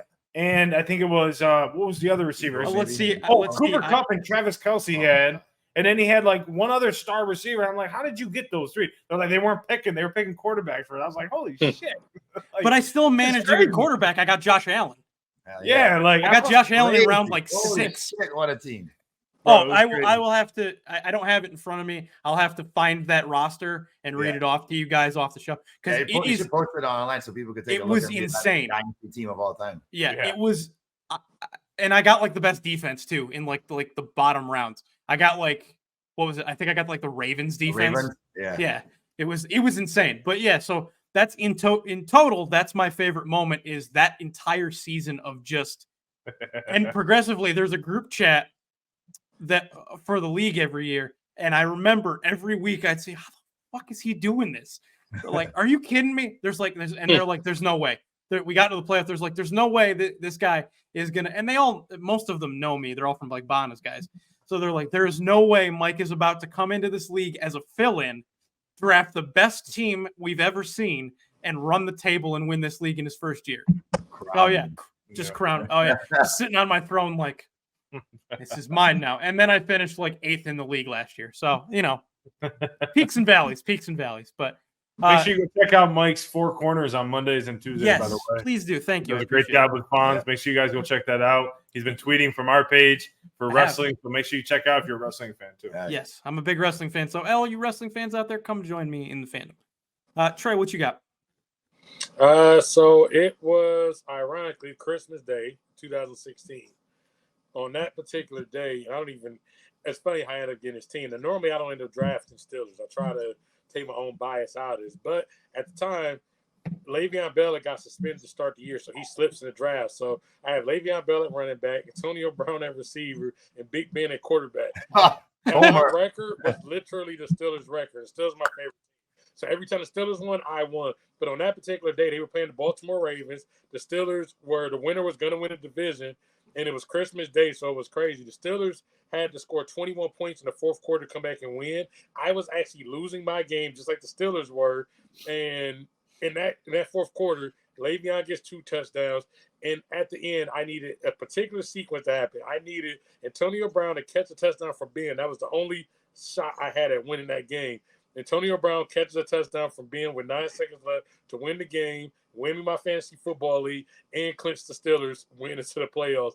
All that stuff. So that was one of my favorite Christmas victories / football fan. Yeah, that's fucking amazing. Everything in a I think I remember you texting me and be like, "Oh man, me and the Steelers got me." Like I remember. I think I remember that game too because you were texting me about it. You're like, "Well, I need to have pep talk with Tomlin that day." Like, yeah, all right, my whole season, depending on whatever the Steelers did, I literally had the exact same records as them the entire season. That's insane. Yeah, that was a crazy setup. Get to root for your favorite team while having them be your fantasy football team. That's like that's like bonus. Yeah, it was fun. I never had to root against my guys. This is yours. I mean, it's a mid-pack year for you. What's that? Finishing mid-pack. No, my favorite year was actually my favorite moment was the first year after Disney. I think Trey asked me to be a part of his league. This was with Ryan, and all your boys. I think it was with Ryan. I think Really, I don't remember who was on in the league. it was a lot of guys, like, right? Like you asked me because you needed one more guy. It was 10-man league, and we won. And my first time playing fantasy football in like maybe 4 years. I didn't play. I just didn't have a group of people to play. And I get in, and I start drafting. I'm like literally every single week trying to play the waivers, play everything. I don't know what happened with me now, but now I'm playing for bigger money. And I think I ended up sneaking into the playoffs, and I ended up beating the number 1 seed, which I think was Ryan at the time, or I can't remember who it was. Yeah, I can't remember. And then I can't remember. I think it was like 2014 it was. And I ended up winning the whole thing. And then my first year back into fantasy football, like, it was awesome. I was like, oh, this is great. I got Christmas money, so Ryan sent me that money. I was like, oh, cool. This is great. I'm getting my favorite moment. Oh, boy. Here we go. 1 second.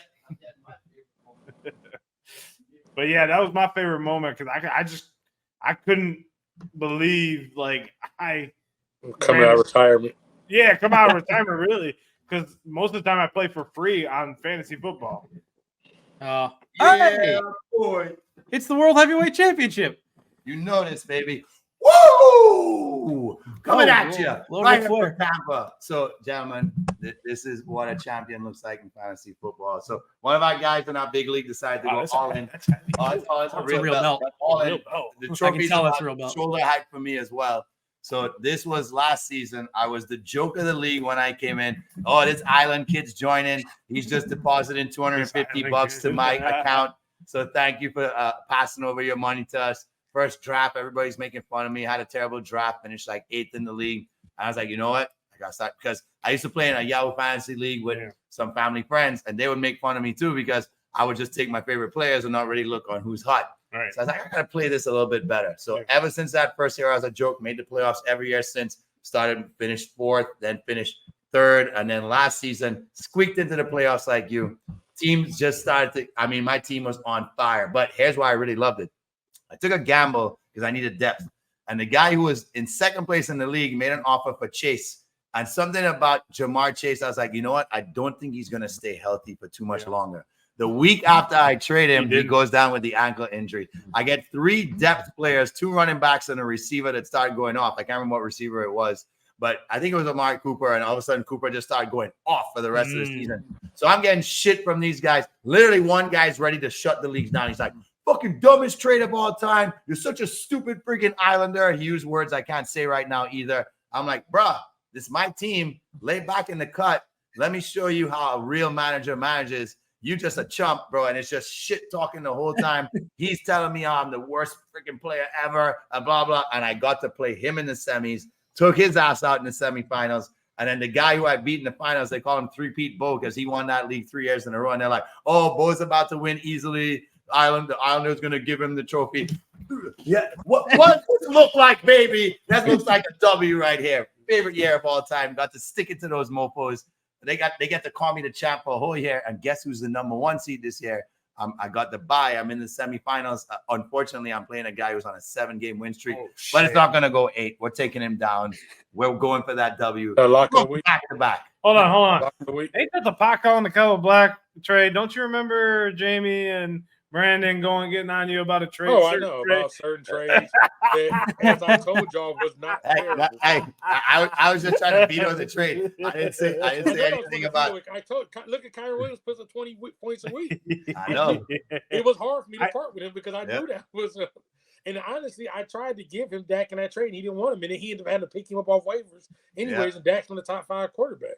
So safe to say, when it comes down to fantasy football, if you're trying to learn how to play, yes, you always go with the best players, of course, like the top 5 in each position. But you have to really look at rosters, who's going to be there for the entire season. Roster depth is the key. Like, you have to kind of play it strategically. You can't just be, oh, this is my favorite team. Unlike Trey, like that one year that he had and he ran the table. Unless you have that type of team right there. Well, your team is good, man. Yeah. So be strategic about your fantasy football lineup. Trey, I picked Aaron Jones every year up until this year. So. Your kryptonite. So we went from kryptonite to best moments. So we're not going to bring up Trey's kryptonite. He's having flashbacks. He's like, Aaron, no. But let us know what your favorite fantasy football memory. We're interested to hear that. Ever since the college football playoff rankings were revealed and we found out the 4 teams that are making up the playoff this season, there's been swirling and raised rumors that Florida State is going to be looking to leave the ACC. I've told everybody before in a previous episode about how they hired JP Morgan to raise $120 million, which is the exact amount that they will have to pay by April to leave the ACC. But now apparently they're pondering their future as we enter the holiday season and go into 2024 about what they want to do. So I'm here to say they should leave. Florida State should leave the ACC because the number one problem, really the only problem that got raised aside from Jordan Travis's injury, was their strength of schedule. They didn't play good enough opponents, which is a whole nother debate that we've had before. If that's the case, go to another conference that's going to give you a better strength of schedule naturally, like the SEC that they could have joined in 1991. And in hindsight, maybe they should have. So, Florida State, leave the ACC, stop with all the bullshit that people keep putting on you, and go have a 13-0 season in a conference where they can't deny you and your strength of schedule and the opponents you play. Kind of shifting gears from fantasy football favorite moments. We're going to talk about favorite Christmas moments since Christmas is not this week and this is our Christmas episode.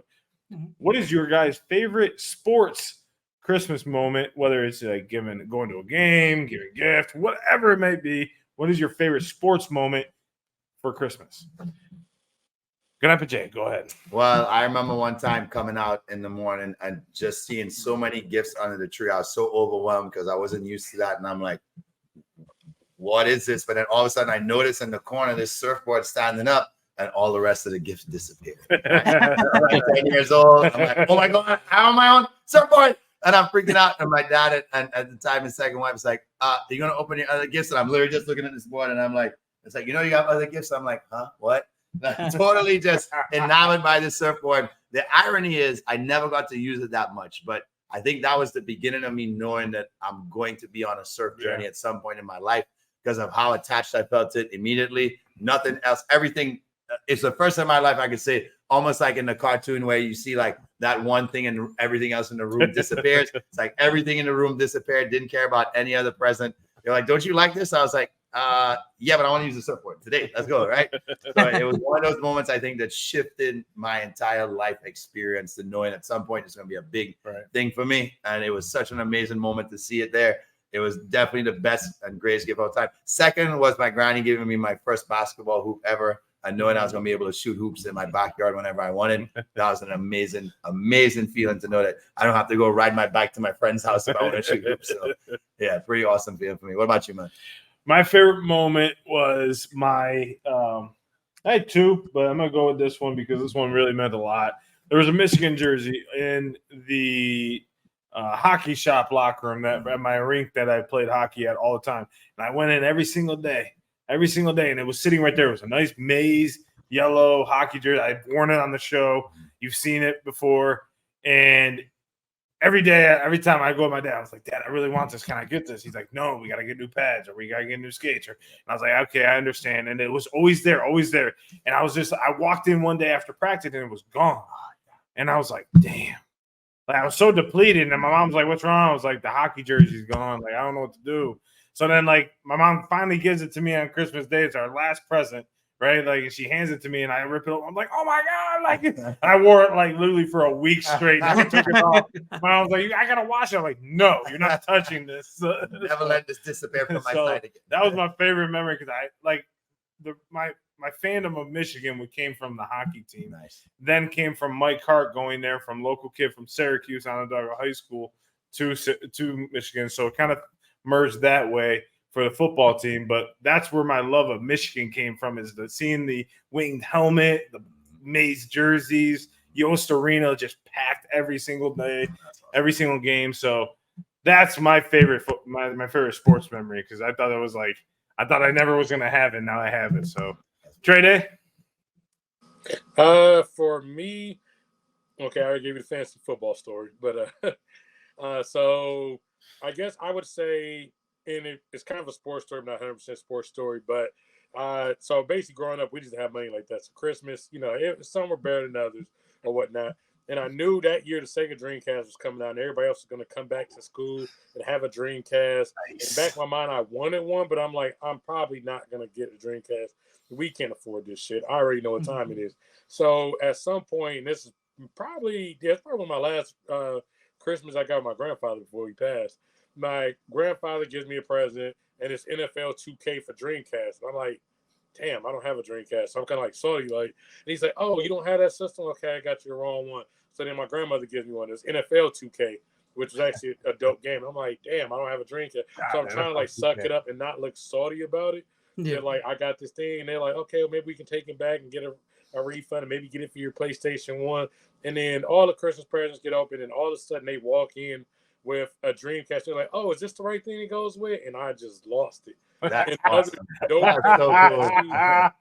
awesome. It was crazy. So the other dope part to that too, I guess, to bring it back to sports, Iverson was on the 2K cover, and everybody knows it's one of my favorite athletes. And Moss was on the NFL one, who's also one of my other favorite athletes. So it was cool also to have two of my favorite athletes, probably two of my top 10 favorite athletes all the time on both covers, and actually to get that Dreamcast, and it comes from both my grandparents. So that's a dope memory. That's awesome. I guess the next debate is what's better, NFL 2K or NBA 2K? I remember NFL 2K. NFL 2K was really good. I was an NBA 2K head for a while too. NFL 2K5 is the best football game ever. Yeah, NFL the one with T.O. on it. It's better than anything Madden puts out. Yeah, it was great. I mean, I remember that. I'm a big Madden 2002 fan too. That was Mikey, Dante, right? That's Dante Culpepper. Dante Culpepper. Yeah, so. Nice. So mine, it goes a little bit with John's, and a little bit. You got a Michigan jersey too? No, a little bit. So for context, the way my Christmases always worked as a kid was we'd go to my mom's side Christmas Eve, and we come home 1-2 o'clock in the morning, and I would never be allowed to look into the living room on my way up to my bedroom because there's going to be things out, and Santa hasn't come yet or has come. Santa. So I go upstairs and I go to bed one year. I think this had to be like 2004, 2005-ish. And I go to bed and I do, the usual thing. And at night, my parents would finish wrapping their gifts and things like that. So I wake up in the morning, and what my parents always did is they'd wrap some stuff and they'd put some stuff unwrapped outstanding, just to be like because they wanted the initial shock value of seeing some presents, and then I get to open other ones as well. Okay. This I really do think of all the ones that were ever out and unwrapped for me, this was probably the biggest shock for me. Everybody knows, huge New York Rangers fan. I never growing up had a Rangers jersey. So I walked downstairs one morning, around the corner into my living room, and there on a single hanger is the Rangers third jersey, the Statue of Liberty, the navy blue one, the original. That's dope. I see it hanging there, and I can't believe it. I start tearing up. I can't believe I got my own Rangers jersey. Turns out I got my own Rangers jersey. I turned the jersey around, number 7 DeSanto on the back. Dope. And that was my first ever hockey jersey that I ever got. So the fact that it was my favorite Rangers jersey at the time, as my first hockey jersey that has my name and number on it, is still to this day one of the most cherished Christmas memories in general, sports or not sports, that I have from my childhood. And it really, every time I think back to it, I can't help but get a smile on my face and get a little emotional. Yeah. Because that is just such an awesome memory for me to have. And I think that jersey's at my dad's house. I need to get it when I'm there. So I can bring it back and hang it up. I need to show it to you. Yeah. But yeah, so that will be by far one of my favorite Christmas memories and sports Christmas memories ever. What the underlying message here is that it really is awesome to have people in your family that care so much about you that they realize what would make a big impact on you, and they know what would really make you feel special, and they go out of their way and do whatever they can to bring that into the household and into your life. And so, I'll forever be thankful for my Christmas experiences with my family. That's what meant the most to me. And you guys can tell us, and comment on what you think, what's your most important, what's your biggest memory or what you love about Christmas. But I'm like you, Mike. I house hopped a lot. A lot of family was kind of broken up when I was young, but I thought that was a blessing. I'm at uncle's house, I'm at granny's house, I'm at my other granny's house, I'm at my best friend's house, whatever it is. And it just felt such a loving experience, but really awesome stories. And you guys let us know what your favorite gift or moment was for Christmas in our comments. Yes. Let us know in the comments, Mike. And I have one thing on that. I was waiting for you to say, I ran past the jersey to the presidents. Oh, no. And your parents are like, Mike, jersey. I was waiting for that moment. I was like, come on, do it. No, it's a sweet moment. Let us know in the comments. But we got to get to our favorite moment of Cinco Squad. We got 10 episodes left, everyone. 10 episodes left. We're coming down to it. On week 100, the champion. Let's take it away to Stump the Squad. All right, boys and girls, and all you crazy people out there, it's our favorite time in the show. It is Stump the Squad. This is when we ask each other a series of questions to see who we can stump. If you get it right, you get +2. If you get it wrong, you get -2. We know it all, so sometimes we just mess with you guys to make you feel like we don't. Hey, we got to keep it fun, right? But here's the deal. The person who has the most wins at show 100 gets crowned King of the Stump or King of the Stump the Squad. Whatever you guys want to phrase it at. I kind of like King of the Stump because that's what I'm trying to do. I'm trying to get my crown on and win that Stump the Squad. 100th show is where we're going to do it. So you guys got to stay tuned up until then. But let's take it away, boys. Yeah, boys, you already know what time it is. It's time for us to move on with episode 90, Stump the Squad. The winner of this week can either inch their way closer to that crown on our 100th show, or one of these guys right there is going to pull closer to me to try and bring me back down to earth. Because right now I'm feeling like I'm trajecting my way to this championship. First one ever on our show. We're crowning a winner on episode 100. But at 90 right now, let's see who is going to be the Christmas chair. What do we say? The Cheermeister. The Cheermeister for this Christmas season to take home a victory going into this 2023 Christmas season. So, John, you look like you're getting ready to put some scores down. Yes, sir. I'm gonna let you take it away with your stump question of the week. This is like always the difficult part about being together for Stump the Squad. I gotta do like this. I'm gonna put my I got the book right here. All right. Looking away. So we're going to talk about the Knicks on Christmas Day. Oh, the New York Knickerbockers. By the way, Christmas time is here. The Knicks' worst loss in franchise history took place on Christmas Day. What was the margin of the loss? Was it 50 points, 62 points, 47, or 65 points? Give me 62 for the win. 62. I was already thinking 62. Yeah, I'm going 62. You said 47? Yeah. I'll go 47. Mike says 47. I have successfully stumped Mr. Ranger, Mike DeSanto. Yeah. It is 62 points, and it was actually versus Syracuse Nationals. Oh, wow. 162 to 160. 100? Not 160. 162 to 100. I math good. All right, Grant. All right. I guess Grandpa Jay's on here, so Grandpa might as well. Let's keep the screen right. Yeah, keep the screen open. I know things are bad in Patriots country right now. However, the New York Jets are on the schedule, and this is the team the Pats have dominated for many years. In fact, they're going for what would be, I think, their 16th straight win against the Jets, which would be a franchise record for the Patriots, beating a opponent consecutive times. Can you guys tell me what NFL team has the longest streak for beating one opponent all time? Is it the Pittsburgh Steelers, the Green Bay Packers, the Dallas Cowboys, or the Miami Dolphins? Could you say the teams again? All right. The Pittsburgh Steelers, the Dallas Cowboys, the Green Bay Packers, or the Miami Dolphins. Which one of those teams has the NFL record for longest win streak against one team?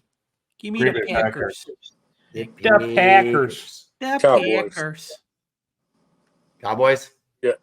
Gentlemen, I have successfully been the Grinch of this Stump the Squad, and I have stumped you all. It is the Miami Dolphins who own the longest streak against the Buffalo Bills. It was 20 straight games. Buffalo beat them to start the 1970s, and they didn't lose again in that entire decade to the Buffalo Bills until 1980. 20 in a row. I should have cheated. Oh. All right, who you want next? I want to hear what TreyDay has in store for us today. TreyDay.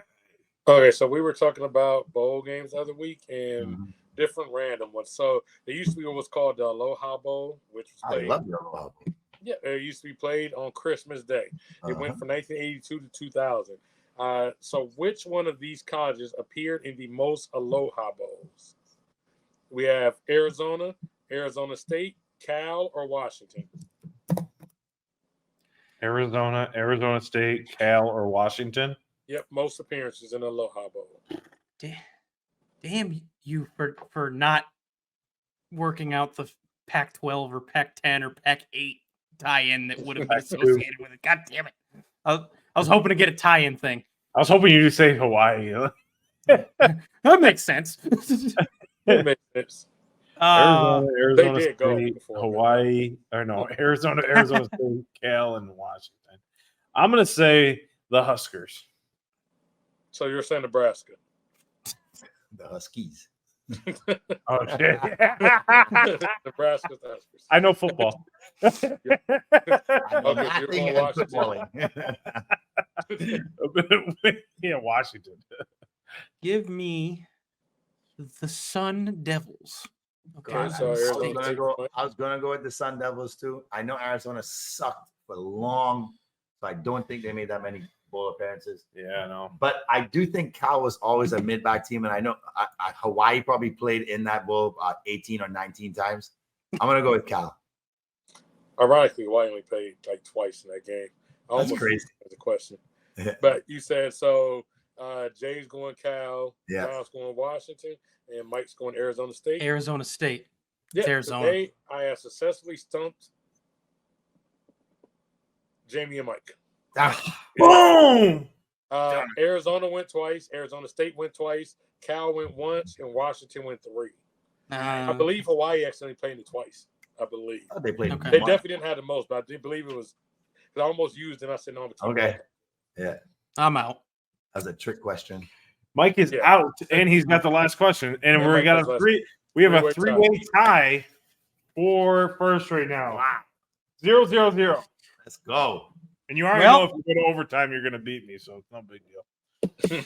Okay, so we talk about game changers, right? Yep. Unfortunately, so I've been hanging on to this from Uncle Mike for a little while. It's a Oh, good boy. time to break it Okay, out question for these from the game 30. changers. It's a little tailored to the knowledge of Mr. TreyDay. Oh, boy. What year did the Pittsburgh Steelers draft 4 future Hall of Famers?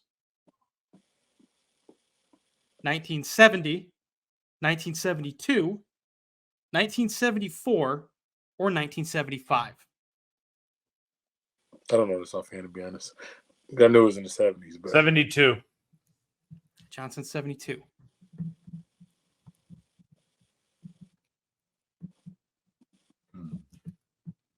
I'm gonna go. I don't want to tie him. I was leaning 72, but I don't want to tie. Or do I want to tie? Yeah, But, I mean, like, if you tie, you're probably going to win. Or do I want to tie? Yeah, right, exactly. It's not really a bad choice to tie against me. I don't have really a good overtime loss record. I'm gonna go 72. That was my first. And Okay. 72 was my gut too, but I want to win. And I believe by 1975, they had been to a couple of Super Bowls. And I want to say that they put that team together over a span of a couple of years. So I'm going to go with 1974. We'll flip it on you guys. 1974. That was my backup. So Okay, so John and Trey say 72. Jamie says 74. It's 1970, isn't it? And this week's winner Yes. It is. is Jamie Yes. at Man. 1974. We I was wish so- you a Merry Christmas. We wish you I was a so Merry excited that he was going to say Wish you 70. a Merry Christmas. I knew it was 72 or And 74. the crown 70 was too early. is possibly mine. And 75, I knew they already. So Yeah. Grandpa Jay is week 90 or episode 90 champion. And the score now is Jamie with 9 wins, Trey with 5, Mike with 3, and John with 2.